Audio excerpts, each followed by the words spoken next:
সকাল সকালই ধামাকাদার খবর, 26,000 চাকরি বাতিল মামলা, সুপ্রিম কোর্টেও বহাল রইল কলকাতা হাইকোর্টের রায়। কিন্তু তার থেকেও সব থেকে গুরুত্বপূর্ণ আপডেট, এই মুহূর্তে সব থেকে বড় খবর যেটা, কলকাতা হাইকোর্টে যে জায়গাটা বলে দেওয়া হয়েছিল, সিবিআই তদন্তের নির্দেশ দেওয়া হয়েছিল, মমতা বন্দ্যোপাধ্যায়ের পুরমন্ত্রী সবাই কি এই দুর্নীতির সঙ্গে যুক্ত, ওই স্পেশাল পোস্ট কেন তৈরি করার চেষ্টা করা হয়েছিল, সুপার নিউমারি পোস্ট কেন তৈরি করার চেষ্টা করা হয়েছিল, সেটার উপর যে স্থগিতাদেশ ছিল সেইটাকেও কিন্তু সুপ্রিম কোর্ট তুলে নিল। অর্থাৎ সিবিআই এবার তদন্ত করে দেখবে মমতা বন্দ্যোপাধ্যায়ের পুরো মন্ত্রিসভার উপরে যে এর সঙ্গে কতখানি দুর্নীতি যুক্ত ছিল। সত্যি সত্যি গোটা মন্ত্রিসভাটাই কি এই দুর্নীতির সঙ্গে যুক্ত? আর যদি সেটা হয়, 2026-এর আগে কিন্তু কার্যত পারদ জড়ছে। আপনারা জানেন যে 1 বছর মাঝখানে সময়টা লেগে গেল, কিন্তু একটা যে প্রাতিষ্ঠানিক দুর্নীতি মমতা প্রশাসন করেছিল তারই ধাব্বা সিল মোহর আজকে সুপ্রিম কোর্ট দিয়ে দিল। গতকাল রাত্রের দিকেই খবরটা চলে এসেছিল যে 26,000 যে চাকরি বাতিল মামলা রয়েছে, অর্থাৎ পুরো 26,000 নয়, 25,753 জন, সেই তাদের যে চাকরি বাতিল মামলা গত 2024 সালের 22শে এপ্রিল কলকাতায় ডিভিশন বেঞ্চ থেকে রায় দেওয়া হয়েছিল। এবং সেখানে বলা হয়েছিল যে এদের যোগ্য অযোগ্য বাছাই করা সম্ভব নয়। কেননা এদের যে প্রতিষ্ঠানটি রয়েছে এসএসসি, তারা সীমাহীন দুর্নীতি করেছে, ওএমআর সিট নষ্ট করে দিয়েছে, এই অযোগ্যদের র্যাঙ্ক জ্যাম করিয়ে দিয়েছে, শূন্য খাতা জমা দিয়ে চাকরি পেয়েছে, আর যাতে সেটা ভবিষ্যতে কেউ না ধরতে পারে তার সমস্ত তথ্য প্রমাণ লোপাট করে দিয়েছে, কোনো কিচ্ছু দিচ্ছে না। আর তাই কে যোগ্য আর কে অযোগ্য এই জায়গাটা বাছাই করা সম্ভব হচ্ছে না। আর সেই কথা মাথায় রেখেই কিন্তু কলকাতা হাইকোর্টের ডিভিশন বেঞ্চ রায় দিয়েছিল যে এই 26,000-এর যে প্যানেল রয়েছে, পুরো প্যানেল বাতিল করতে হবে। ফলে খুব স্বাভাবিকভাবে একটা প্রশ্ন উঠেছিল এবং সুধীজন সমাজও সেইটা নিয়েই কথা বলছিল যে ঠিক আছে, অযোগ্যরা তো চাকরি হারা হবেই, কিন্তু যারা যোগ্য, সত্যি সত্যি যোগ্যতার বিনিময়ে পেয়েছে, তারাও এইখান থেকে এইভাবে চলে যাবে, এটা তো মেনে নেওয়া যায় না। অনেকেই বলছিলেন যে এই যে জায়গাটা হচ্ছে, আমরা তো বারবারই সংবিধান বা আমাদের আইন যেটা বলে সেখানে বলা হয় যে 10 জন দোষী ছাড়া পেয়ে যাক, কোনো অসুবিধা নেই, কিন্তু একজনও যেন বিনা অপরাধে শাস্তি না পায়। তাহলে এখানে যারা যোগ্য তারা তো কোনো অপরাধ না করেই শাস্তি পেয়ে যাচ্ছে, তাদের চাকরিটা চলে যাচ্ছে। এবং শুধুমাত্র তাই নয়, কলকাতা হাইকোর্ট কিন্তু বলে দিয়েছিল যে চাকরি তো যাবেই, প্লাস যে বেতন পেয়েছে সেই বেতনটা ফেরত দিতে হবে, এবং 12% সুদ তার সঙ্গে ফেরত দিতে হবে। ফলে এটা তো চরমতম একটা জায়গা তাদের জন্য হচ্ছে। এই রকম একটা হাওয়া তোলার চেষ্টা করা হচ্ছিল। আসলে তোলামূল বাহিনী মানেই যে আসলে তোলাবাজ, এরা দুহাতে শুধু টাকা লুটতে এসেছে। সরকারি চাকরি, যেটা আমার আপনার ঘরের ছেলে মেয়েদের যোগ্যতার ভিত্তিতে পাওয়ার কথা, সেটাকে এরা কিলো দরে বিক্রি করে দিয়ে নিজেদের পকেটের উন্নয়ন করেছে। আর এই পশ্চিমবঙ্গের মানুষ 10-10টা বছর দেখেছিল না আছে এই রাজ্যে শিল্প, না আছে এই রাজ্যে চাকরি। তারপরও যখন ভোটের প্রচারে ভাঁওতা দিয়ে কেউ বলে যে আমি ক্ষমতায় এলে, আমাকে আরেকবার জেতালে আমি ডবল ডবল চাকরি, ডবল ডবল বেতন দেবো, আর সেইখানে উল্লাসের সঙ্গে ভোট দিলে যে ছবি দেখতে পাওয়ার কথা, ঠিক সেই ছবিটাই আজকে দেখা গেল, তার প্রথম কিস্তিটা আজকে দেখা গেল।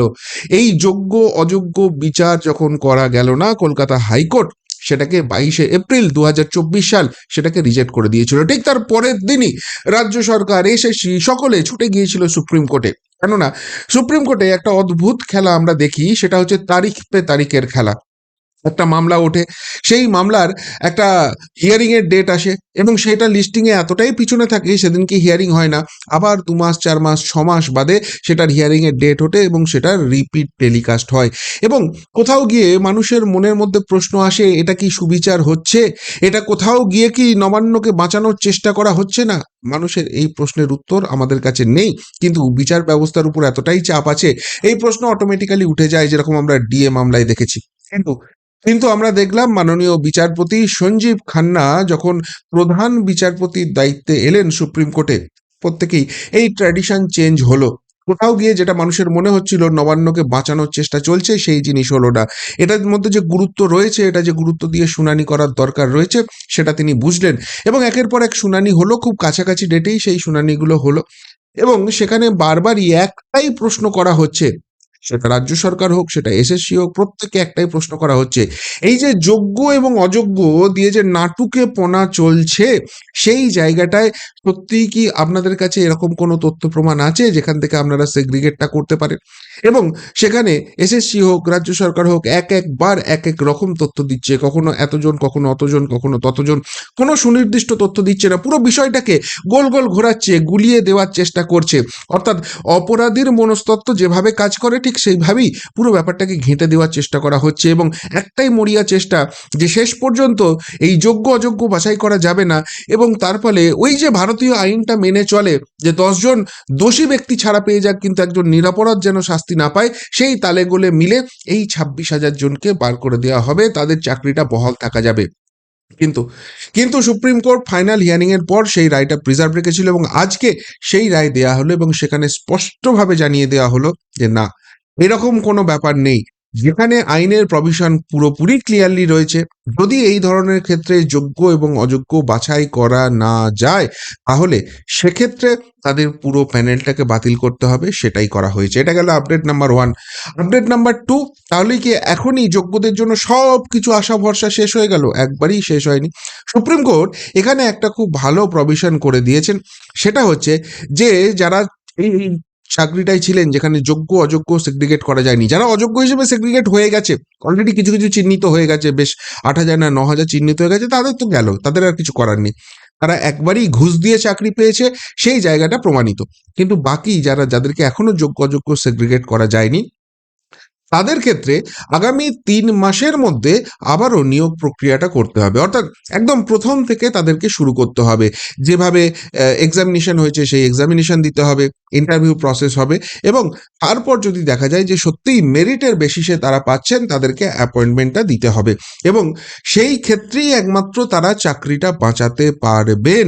এবং যারা ভাবছেন যোগ্য আমাদের আবার নতুন করে পরীক্ষা দিতে হবে, সব কিছু এটা কেন হলো, দেখুন, তখন যখন ভোট দিয়েছিলেন ডবল ডবল চাকরি, ডবল ডবল বেতন শুনে, তখন এই কথাটা মনে রাখা উচিত ছিল।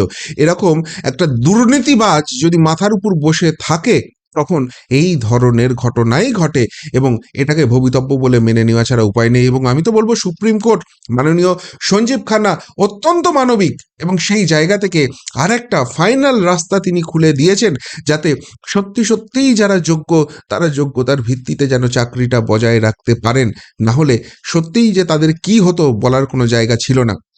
তো যাই হোক, সেইটা একটা প্রভিশন, এটা আপডেট নাম্বার 2, খুবই ভালো প্রভিশন হয়েছে। 3 মাসের মধ্যে তাদেরকে আবারও নতুন করে তাদের যোগ্যতার প্রমাণ দিতে হবে, এবং এবং সেই জায়গা থেকে তারা কন্টিনিউ করতে পারবেন। কিন্তু যারা সেখানে যোগ্যতার প্রমাণ দিতে পারবেন না, তাদের ক্ষেত্রে চাকরিটা যাবে। এবং এখনো আমি রায়ের কপি হাতে পাইনি, এই জায়গাটা আমার কাছে শিওরিটি নয় যে ওই 12% ইন্টারেস্ট হিসেবে যে মাইনেটা ফেরত দেওয়ার কথা বলা হয়েছিল, সেই জায়গাটা সুপ্রিম কোর্টও বজায় রেখেছে কিনা, সেটা যখন রায়ের কপি হাতে পাওয়া যাবে তখন বোঝা যাবে। কিন্তু এখন অবধি যেটুকুনি জানা যাচ্ছে, সেটা হচ্ছে যে এই 3 মাসের যে 3 মাসের যে পরীক্ষার প্রক্রিয়া, যেখান থেকে তাদের আবার চাকরিটা হবে, যারা যোগ্যতার প্রমাণ করতে পারবেন, ততদিন অবধি কিন্তু তারা বেতনটা পাবেন।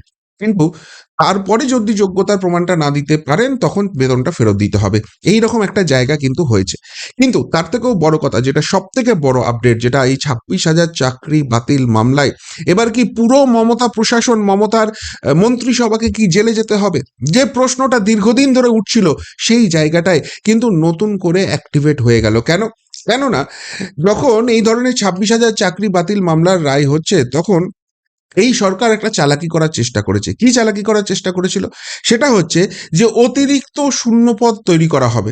সরকারের যুক্তি ছিল যে এরা তো এতদিন ধরে চাকরি করছে, এদের একটা সংসার টংসার হয়ে গেছে, এদের একটা খরচ টরচ করার জায়গা হয়ে গেছে, এই অবস্থায় এদের চাকরি গেলে এদের সেই সংসারের জায়গাটাই চাপ পড়বে, এদের সামাজিক একটা জায়গায় চাপ পড়বে, সেই জন্য অতিরিক্ত শূন্যপদ করা হচ্ছে, এবং সেই অতিরিক্ত শূন্যপদ করে এদেরকে চাকরিটা দেওয়ার ব্যবস্থা করে দেওয়া হবে।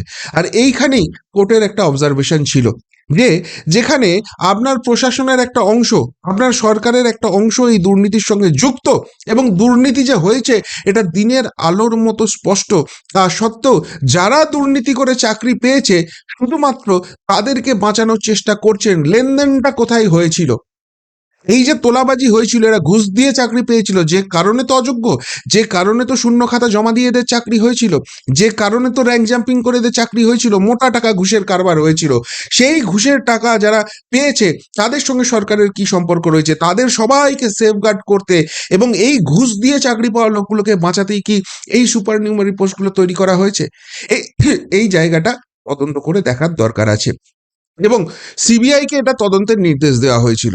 কিন্তু এটার উপর এতদিন স্থগিতাদেশ ছিল, যেহেতু এই যোগ্য অযোগ্য এই ব্যাপারগুলো নিয়ে চলছিল।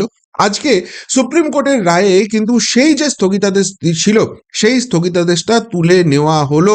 অর্থাৎ সিবিআই এবার তদন্ত করে দেখবে মমতা বন্দ্যোপাধ্যায়ের মন্ত্রিসভা কেন কেন কেন ওই স্পেশাল পোস্টগুলো তৈরি করার চেষ্টা করেছিল, কেন সেখানে দুর্নীতিবাজদের চাকরিটা দিয়ে দুর্নীতিবাজদের রক্ষা করার চেষ্টা করেছিল, সেইটা এবার সিবিআই তদন্ত করে দেখবে।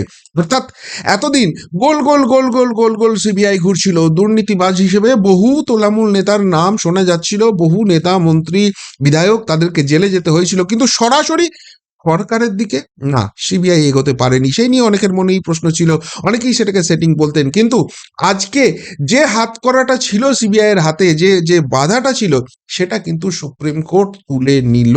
অর্থাৎ সিবিআই কিন্তু ওখানে তদন্ত করতে শুরু করতে পারে। অর্থাৎ অর্থাৎ একদিকে যেরকম অযোগ্যরা যারা ঘুষ দিয়ে চাকরি পেয়েছে তাদের চাকরিটা গেল, তারা যাদেরকে ঘুষ দিয়েছিল সেই তোলামূল নেতাগুলোকে ছেড়ে দেবে তো, এই প্রশ্ন জাগছে। দুই, যোগ্যতার ভিত্তিতে যারা চাকরি পেয়েছিল কিন্তু এই সরকারের গাফিলতির জন্য, এই দুর্নীতিবাজ মনোভাবের জন্য যারা চাকরিটা হারালো, তাদেরকে সুপ্রিম কোর্ট মাননীয় সঞ্জীব খান্না, মাননীয় প্রধান বিচারপতি একটা মানবিক দৃষ্টিকোণ থেকে আরেকবার সুযোগটা করে দিলেন, যাতে তারা যোগ্যতার প্রমাণটা দিতে পারেন এবং তাদের চাকরিটা বহাল থাকে। কিন্তু তার থেকেও বড় কথা, ৩ নম্বর, সব থেকে গুরুত্বপূর্ণ, যে এটা একটা প্রাতিষ্ঠানিক দুর্নীতি এবং এই রাজ্যের অভিভাবক হিসেবে যাদের থাকার কথা সেই মমতা বন্দ্যোপাধ্যায়ের পুরো মন্ত্রিসভা এই দুর্নীতির সঙ্গে যুক্ত কিনা, সেইটা এবার সিবিআই তদন্ত করে দেখবে। কি বলবেন এই মহীয়সী প্রশাসন নিয়ে, এই মহীয়সী সরকার নিয়ে? ডবল ডবল বেতন আর ডবল ডবল চাকরি, এ তো দেখা যাচ্ছে ডবল ডবল ঘাপলা, আর সেই ডবল ডবল ঘাপলার সুপ্রিম কোর্টের ডবল ডবল ডোজ। যদি এই নিয়ে কিছু বলার থাকে আপনাদের অবশ্যই কমেন্ট বক্সে কমেন্ট করে জানাবেন। এমনকার মতো এখানেই শেষ করলাম, ফেরত আসছি নতুন প্রতিবেদন নিয়ে খুব তাড়াতাড়ি। ভালো থাকবেন, সাথে থাকবেন, পাশে থাকবেন। নমস্কার।